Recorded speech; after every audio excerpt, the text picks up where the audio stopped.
episode of the 3 and 30 series. A couple housekeeping items. Just going to ask everybody to make sure you're. You can unmute at the end if you want to ask questions. Also, this is going to be recorded, so if you want to go ahead and turn your camera off, so that way, unless you're engaging in a conversation, asking a question, we're going to keep it on Joey and Jess. With that said, we're excited to have Jess Barnhart on here tonight, and I'll hand it over to Joey LaFranca. Thanks, Matt. Appreciate it. I'm really excited to be doing the third episode now of Section 7's 3 and 30. And our guest today is Jess Barnhart. Jess, how are you? Hi, I'm great. Thank you for asking. And how are you? I'm not doing too bad. Just kind of chilling on a Monday night, ready to have a little bit of a chat here about some different things. But before we go any further, I've been asking this to the guests that we've had on so far. What have you been doing to keep busy during the pandemic? What has pandemic life been like for Jess Barnhart? It's been good, as good can be. In some ways, my life isn't terribly different, considering I have two young children. I have two daughters, and one is 5 and one is 2.5. So we still are doing a lot of nap time and bedtime routines and kind of a lot of consistency as far as just day-to-day life. I'm somebody that loves to work out, so I try to work out every day if I can, and I've tried to take on cooking and making my repertoire more than like 5 things of like tacos and chicken nuggets, things like that. Nothing really out of the ordinary, but just trying to stay busy and make relationships with people as best I can, or keep relationships as best I can, because it's hard. You don't get to see people like you used to, Mm-hmm. Oh, absolutely. What's been the most interesting thing that you've delved into making in the kitchen of late? I've dabbled. I love Mexican, so I've dabbled with like enchilada meals or like Mexican casseroles. Anything I can have with sour cream and guacamole, I'm like all about it. Okay, I like that. So before we get off track and we make this about a cooking episode, we will get to your first takeaway here. So why don't you kick us off with your first takeaway and what your first message to Section 7 student athletes and what you want that to be? Sure. So my first takeaway would be to control what you can control. And the 3 things that really come to mind that I think about, well, first and foremost, for example, you cannot control how tall you are, right? I cannot control that I'm not 6'5". I wish I was, but I'm not. So I think about things that I can control. And as a student athlete, things that I could control were my nutrition and what I was intaking as far as what I ate before a game, proper hydration and making sure I'm drinking enough fluids, really in particular water, and also making sure I'm getting proper amounts of sleep. So when I think about nutrition and I think about back in my coaching days, I can remember we were traveling to Saranac Lake, and that's a pretty far drive for every team basically in the area.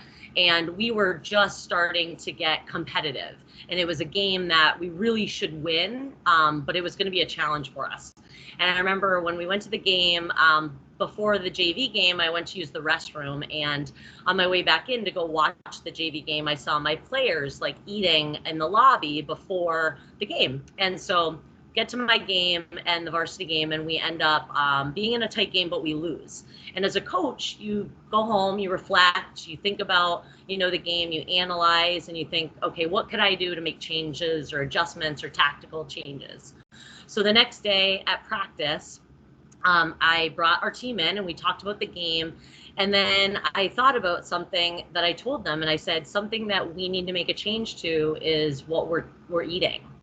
And I had noticed on my way into the JV game that my players were drinking sodas, they were having poutine, they were having meatball sandwiches. And I thought, how can you really perform at your best level when you've got this unhealthy food in your system?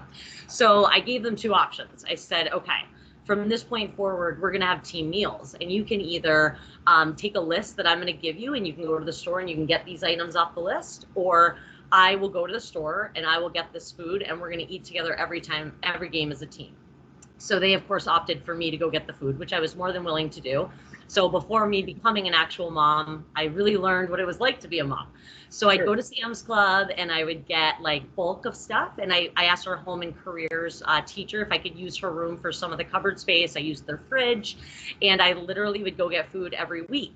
And we at 4:30 every day, every game day, would eat as a team. So if we were at home, we'd eat in our home ec room. And if we were away, we'd find a cafeteria in the school and we would eat together. So some foods that kids might be wondering, you know, like what kind of foods did you like allow them to eat? Was a lot more of like carbohydrates, not a lot of heavy foods. So I'd get bagels, cream cheese. I did allow peanut butter and jelly sandwiches, granola bars, clementines, Go-Gurts. They had to bring their own water or bottles for water bottles. Basically, you could only drink water or milk. We did cereal like Cheerios and Cinnamon Toast Crunch and things like that, things that were light, but that would give energy and satisfy them through the game. But again, so they wouldn't be lethargic. So we ended up having team meals every game. And not only did it make them have to not worry about what to bring to a game, but they were not hungry. They were not dying on me after halftime. And it brought them closer together as a team. And just to sit back, I really didn't do a lot of talking, even though I'm a talker, to watch them like interact with one another, ask questions, not be on their phones, laughing and having fun. That brought such team unity that I think really attributed a lot to our success. And again, I got to see what they were eating. I remember that game in particular, one of the girls that would like run through a wall for me. I remember asking her, like, what did you eat before the game? And she said Skittles. And she ate Skittles, and she was serious. And kids do that today. And I think it's like not even a factor in their brain of, oh, I have to bring something to eat. So for coaches out there, I would recommend this is a great way to bring team unity. It does make effort, you know, for coaches to have to go out and do that, but it really is something that I found really positive. The other thing we would talk about every night, that it was the night before a game at practice, I always really made an effort to say, make sure you go to bed at a good hour, reasonable hour. If you can get to bed by 9, 10 o'clock at the latest, that's really what you should do. Because I've always been taught that like teenagers and toddlers need the same amount of sleep. They need like the most sleep. You know, my parents might argue that they need more sleep, but I really do think that that's important. So my first takeaway would be control what you can control, and that would be proper nutrition. Again, making sure you drink enough water throughout the day and get enough sleep. So before we go any further, this can kind of serve as a little bit of a get to know you portion. You're unique in the sense that you were a Section 7 student athlete as well as a coach within Section 7. And I just wanted to kind of give you the opportunity to run us through what your time was like being a student athlete in Section 7 as well as a coach, and also kind of draw parallels between what those two experiences were like, because those are two different perspectives. So I'm sure it was a lot of learning in different capacities being an athlete as well as a coach. Absolutely. Honestly, being a student athlete in Section 7 was an awesome experience. I was really fortunate throughout my entire career at the age of 5, playing town soccer up until I was into high school, of having coaches that were like really in it for the right reasons and were there because they cared. It wasn't, you know, you think about coaches and they're taking time away from their own family, their own friends. Usually they don't get paid a lot. It's not really a compensation that like, you know, you're coaching for the money. You're really there to make kids better. And I was really fortunate. I went to see, and you know, a lot of people were really willing to give back and spend that extra time with us. And that's a lot of time that you don't have, you know, with your own family. So my high school experiences were awesome. It was a lot of fun. We went to the Final Four when I played soccer in high school, and like getting to ride out to Rochester to play soccer. Back then, leggings did not exist. Like we were wearing shorts, and it snowed like on the field, and we ended up losing the semis to a team from Long Island. And when they came into the game, all of them had matching bags and leggings and like hats, and they all looked so uniform. And we were like the bad news bears, the riffraff, you know. But we came to play, and it was fun. And those memories that we have from, you know, getting to miss school and getting to be on these vans, no buses, you know, these old vans at Seton, they were. It was just so fun, and it was, you know, you still have your sweatshirts and things like that. And I still, unfortunately, I coach with one of my former coaches now, and just having those relationships. So being a student athlete was great. Being a coach, I just love seeing kids involved and kids playing. It is, as a child, I had a great adolescence, but my favorite memories are playing sports. You know, and I when I look back, I just had great experiences with great people, and I'm very grateful for those experiences. I'm very grateful to my parents getting me involved, bringing me to practices, those kind of things. I was always very appreciative of, because not every kid gets that opportunity, and it's something to look at that you should be grateful for. Yeah, being grateful for any type of opportunity in athletics, I feel like, is something that you probably realize a little bit after the fact, even more so than when you're in it. So I think that's always an interesting perspective. I know from my perspective, being an athlete, when I played sports in Section 7 as well, that's my takeaway, is you kind of appreciate it a lot more after the fact. So I can kind of relate to you in that sense. But needless to say, we have two more takeaways here. So what's your second takeaway? So my second takeaway is basically a motto that I really like to live by as an adult. And I feel like I kind of heard it and grasped it, like you were saying, like you don't really appreciate things till you get older, but have the attitude, I get to do something rather than I have to do something.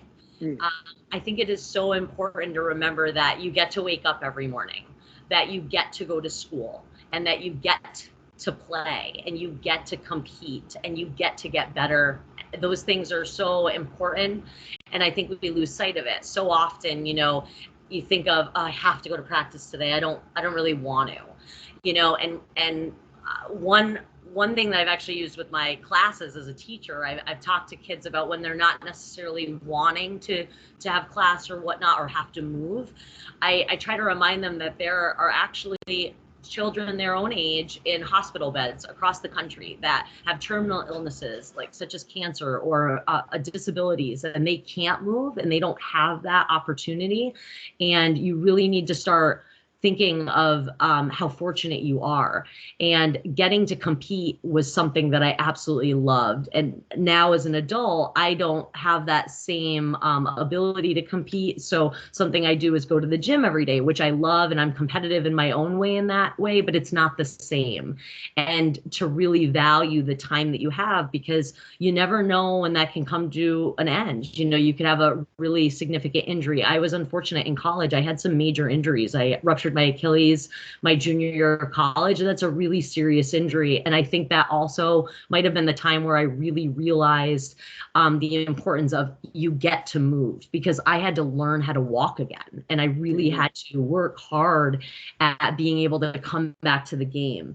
And again, you know, you wish that never for any kid to have to get hurt, but it makes you appreciate what you have. Fortunately, I had another really cool experience years ago when I was coaching. I was scouting at Peru High School, and I ran into Chris Mazzella, and he was telling me about this guy that he had be a motivational speaker at Peru. And I got to meet him, and I was like, I'd love this guy to come speak at our school at NAC. And basically this man, Gabriel, he was from Sudan, and he lived in a village at a very young age. It was attacked, and he was literally running away from this village with his brother, and his brother was shot and killed. And he had to like play dead and literally like swim in a river and like make his way to the United States. And he lives in Syracuse, and he speaks around the country.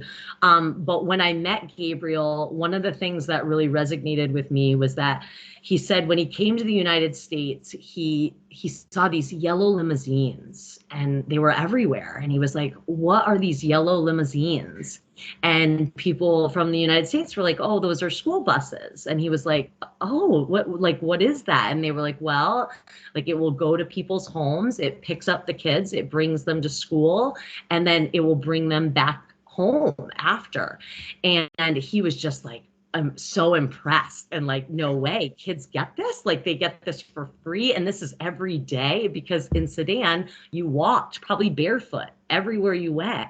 Right. And I thought how incredible that is. And sometimes I think we lose touch of how fortunate we are in this country. So as something as simple as riding a school bus, we should really appreciate, but also movement and getting to compete and getting to play. Those things all really go hand in hand. And again, I'm just very grateful. And I love to think of I get to rather than I have to. And if you can start incorporating that in your day-to-day life, I really think you'll be a more positive person, but it'll take you places. Going off of one thing that you said at the beginning of that takeaway, you mentioned, well, unfortunately, hurting your Achilles, which I can imagine that was brutal on so many levels. But on the positive side of things, you were one of the Section 7 athletes who made it to college and performed at the college level in athletics. What was that like? Because I'm sure there are Section 7 athletes who are thinking about potentially doing that, wanting to do that as well. I'm just curious what your experience was like and how it went for you overall. Absolutely. I knew at a young age I really wanted to play collegiately, and I knew that it would take hard work. I was very fortunate. My older brother played football in college, and I got to see really what it took as far as hard work, and that you weren't every player, like he would tell me this, my dad would tell me this, that when you go to college, everybody was an all-star. Everybody was the MVP of their team. And, you know, you had to really work for it, because all these kids that you're going to be going to compete against at the collegiate level are going to basically be your best of your best. And so I really had to put in the time and effort myself. You know, I spent a lot of time in my driveway shooting. I would ask my mom to bring a broomstick and literally hold it up so that it would be like I was shooting over somebody that was like 6 foot. And I had to take that time and effort to put into me trying to get better.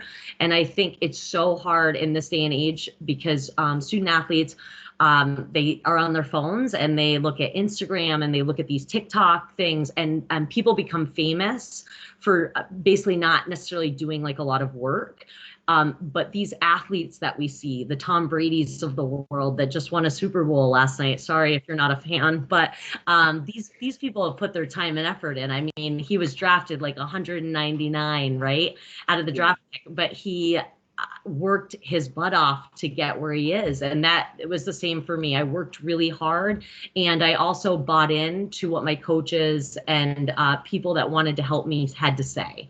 So I think it's totally possible. The other thing I would say is if you're really interested in playing at the next level, start reaching out to coaches. And a lot of times I did actually coach at the collegiate level as an assistant coach too. One of my jobs was to talk to high school kids and to help them, you know, come and see our college to see if it was something that they were interested in. And a lot of times we, at the college level, they always want a video of you playing because they can't always see you live. And a lot of times you live geographically very far away. It's not easy for coaches to always come see you. So we would always ask for game tapes. And the one thing I would say is don't send a college coach a cut up tape of like you making a lot of right-handed layups, you know, or just the things that you're good at. You should always send them a tape of you could send them your best game tape, but of start to finish, so that they can watch and see what your strengths and weaknesses are. You know, can you use your left hand? They want to know that, or your left foot if you're a soccer player, you know, those kind of things, because they have to be able to work with you and make sure that you fit the mold of what they're looking for their program. And for example, for basketball, you might carry a roster of 15 players and you might have 7 post players, and you're really looking for a guard that season, and you might not be the right fit. So those are all kind of things that they take away. And I always offer this to my own student athletes, but if there is ever any way that I could help any student athlete, doesn't matter what school they can, whether it be if they want to play at the next level, I would be more than willing to give information that they can contact me. And that's the other thing, I think, ask for help, talk to your coaches, talk to your athletic directors, because people really are useful and people know people, and those people can help you network and try to get to that next level. Before we get to your third takeaway, just run us through briefly where you played collegiate basketball and also what you did as far as and where you coached. Absolutely. So, yeah, I went to Seton Catholic in Plattsburgh for high school, and then I went on to play at Western New England University, which is in Springfield, Massachusetts. I played there for 4 years, and then I was an assistant coach there for 1 year. And then I went on to Springfield College. I was a graduate assistant, and I did 2 years as an assistant coach at Springfield. And then I was an assistant coach for 1 year at Plattsburgh State for the women's basketball team. And then I became a teacher at Northern Adirondack, and I got into coaching at NAC as the varsity girls basketball coach. There we go. There we go. So with that in mind, how about the third takeaway? Yeah, the third takeaway is probably my shortest, so I'm sorry if I've been long with it. No, that's fine. I would tell the younger version of myself as a student athlete to welcome feedback. I think it's so important to listen to our elders, even though it's really hard to want to do that at times. But people have knowledge and they're trying to help you. And when I say welcome feedback, probably the term that I would really want to use that I'm more old school would be welcome constructive criticism. And I think that it is really hard as an adult included to hear someone tell you what you have to work on. That's never easy. But when you do it and you actually take the advice of people that are trying to make you better and actually apply it, it really will take you places. And you can't be afraid to fail at things. You know, this is not something necessarily that I love, public speaking, but you can't be afraid to fail. And if you can help one person or you can get better yourself at something, you should take that opportunity. And I was really fortunate throughout my years. I had a father that told me a lot of things, feedback, we'll say positive, but a lot more constructive criticism. And I welcomed it. I really did. I thrived off of it. I couldn't wait to hear what coaches had to say to me.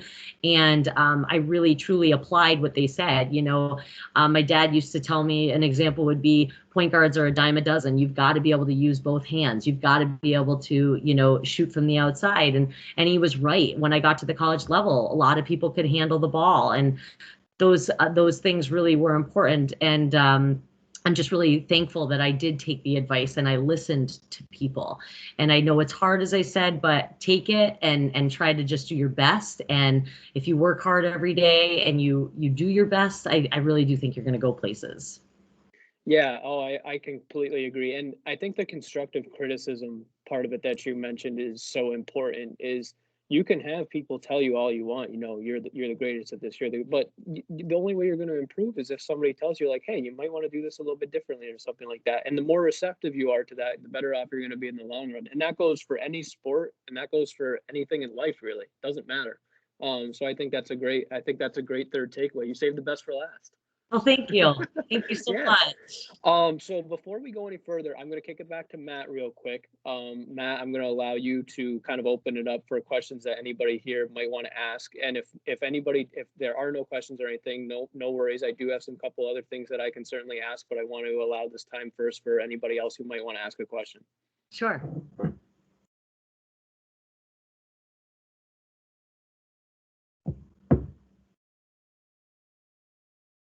Can you hear me, Matt? Yeah, you're breaking up a little bit, Joey, but okay. It's better now. So if anybody has any questions, please feel free to use the chat, or there's a hand raising function on here as well. You could turn your video on and ask a question. In the meantime, I do have another question I can ask as we wait.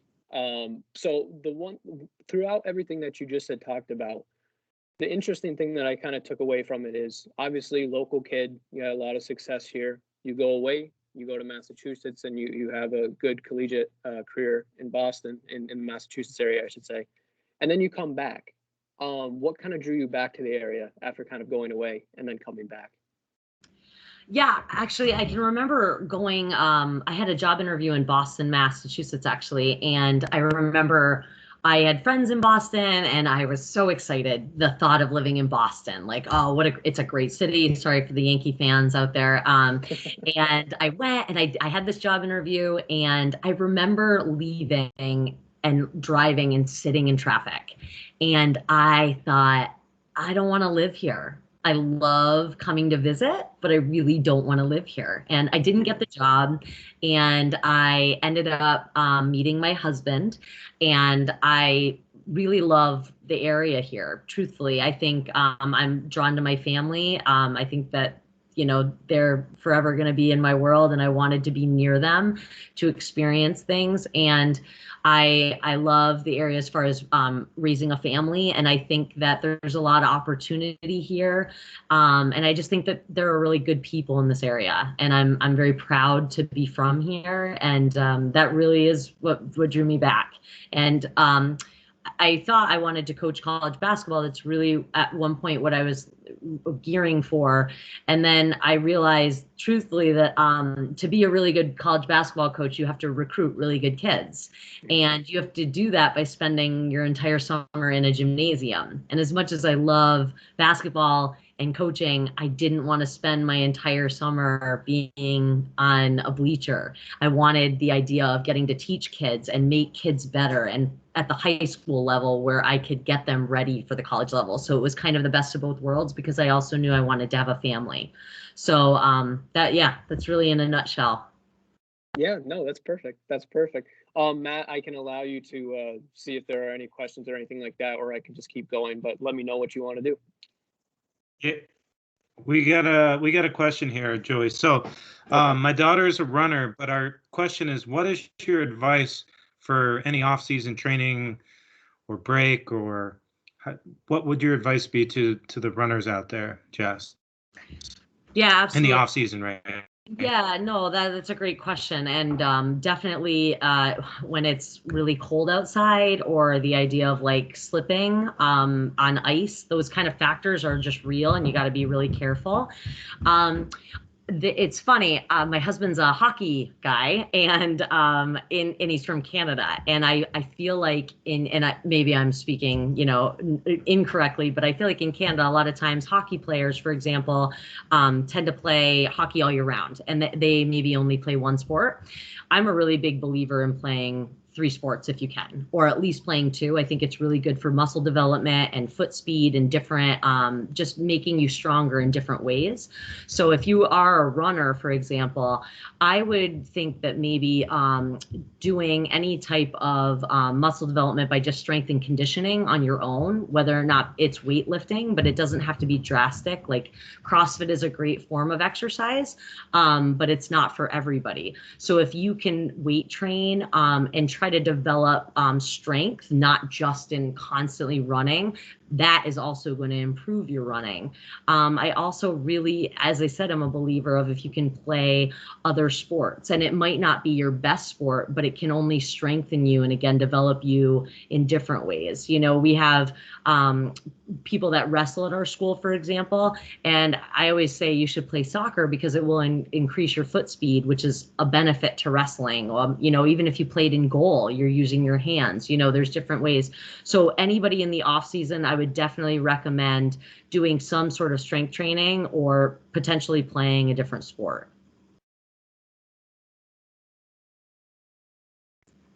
Awesome. Thanks for that. Yeah, my pleasure. Joey, did we lose you? No, I'm still here. Can you hear me?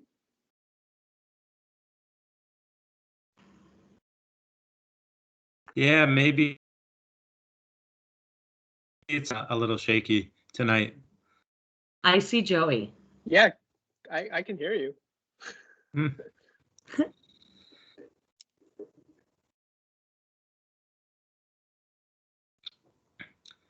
Can you guys hear me?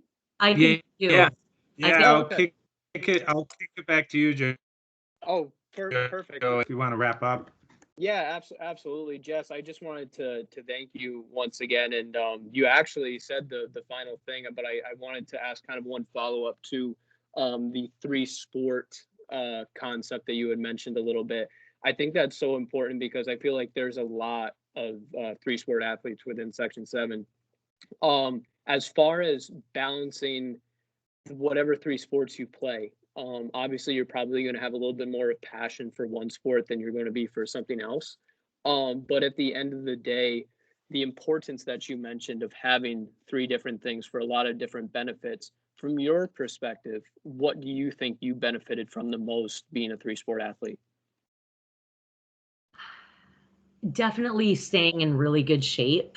And I think like idle time can be not to benefit a lot of kids, honestly. It tends to, like, when, if for example, if you go home and you don't have a sport to go to, I think that it's much easier to procrastinate, to get lazy, to not have as much drive academically as well as working out. It's hard to work out on your own. And as an adult, and I tell my student athletes this, like, you get to be young for, I'll say 25 years, and that's like giving you a couple extra years. If you live to 100, you get to be old for 75 years. You're going to the gym for 75 years on your own. That's really hard to do, to have that self-motivation.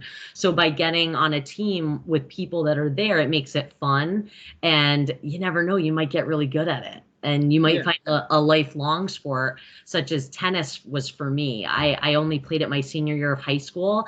And once I played it and I stepped away from track, I realized I love this sport, and now I can play it for the rest of my life. So I'm so glad I did. Golf would be another one, pickleball, like those other kind of sports. So there's so much value, but getting to be with people socially, it's so good. And as I said, you get to be old forever. So take every opportunity that you can when you're young.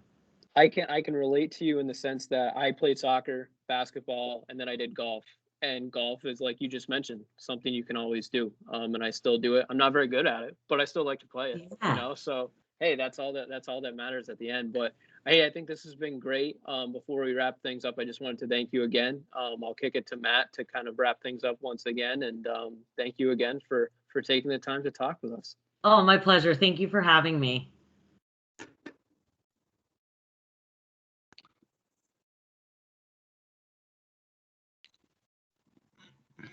Awesome. Thanks, Jess. Thanks, Joey. Just a programming note here, as next week is going to be vacation, we are going to skip and pick it back up in another, which would be on the 22nd. So we hope that you make it for the 22nd. And thanks again, Jess. Thanks, Joey. My pleasure. Enjoys the rest of their Monday nights. Thank you.